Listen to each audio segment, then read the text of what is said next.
el que vam fer és inventar-nos 4 històries per 4 dones, i cada una d'elles és la protagonista d'una de les històries. Llavors van aparèixer 4 personatges amb els seus propis problemes, i la feina després va ser unir-les, no? Veure quin lligam hi havia entre totes elles, i aquí ens va aparèixer Eva, ens va aparèixer un nom de dona, de la primera dona bíblica, que resulta que també és, i això va ser pura casualitat, una eina que s'utilitza en el camp de la medicina i en el camp del tractament del dolor, i es diu escala visual analògica, que serveix per mesurar el grau de dolor que sent una persona, de 1 a 10.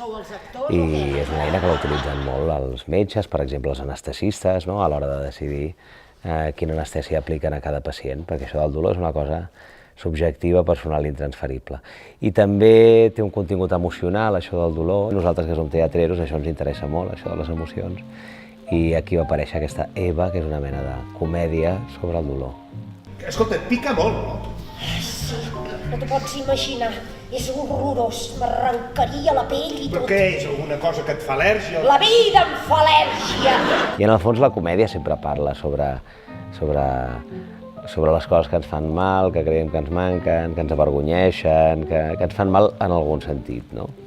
Oh, què? Sembla com vols posar difícil. Em pensava que amb el vi et relaxaries Mira, una mica. Mira, jo t'aprecio molt i estic molt còmode amb tu. Que estàs molt còmode amb mi.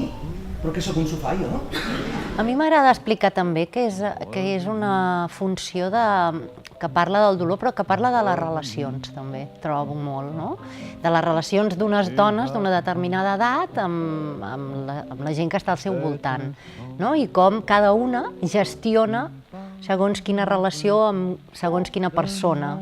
Per això la gent, quan ens ha vingut a veure, quan ens ve a veure, sempre hi ha algú que se sent identificat amb algun tipus d'alguna situació d'algun personatge, això és molt bonic, no? És el que fa el teatre. El teatre fa aquesta cosa que fa de mirall. Una coseta, que se'ns han acabat tots els de guatlla. Precisament els anava a demanar. Ai, no. No, faig broma. Ah, vale. És que és el meu primer dia i estic una mica... Estàs nerviosa, és normal. Perdó? Fer d'actor és com fer el viatge des de dintre, i el dirigir t'obliga a prendre una mica més de distància, no? Has de veure, t'has d'allunyar una mica per veure el paisatge, necessites una mica més el plànol general. I en l'altre cas estàs dins de l'engranatge, no sé com dir-ho. Llavors dona perspectives diferents, el qual és molt xulo i molt enriquidor quan surts d'una i et poses a fer l'altra, no? Com jo porto un temps dirigint i em poso a actuar, jo crec que alguna cosa m'enduc d'haver-m'ho mirat des de fora. Algunes coses bones i alguna de dolenta, també, perquè llavors tens més la càmera fora, aquesta que és de vegades un enemic per l'actor, aquest mirar-se des de fora.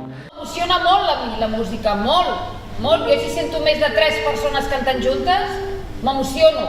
No ho puc evitar, no ho puc controlar.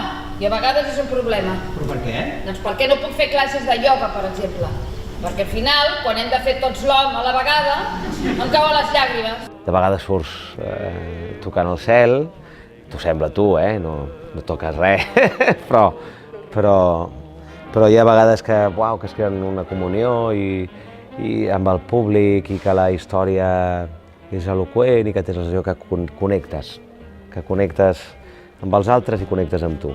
I llavors és molt xulo, i hi ha dies que passa tot el contrari, que no aconsegueixes connectar, o això et sembla, i llavors és frustrant i et detestes. I també hi ha dies que l'últim lloc on et posaries és davant de la mirada de ningú, no? Ja tots tenim dies d'aquells en què voldríem ser invisibles, i clar, l'escenari no és el millor lloc del món per desaparèixer.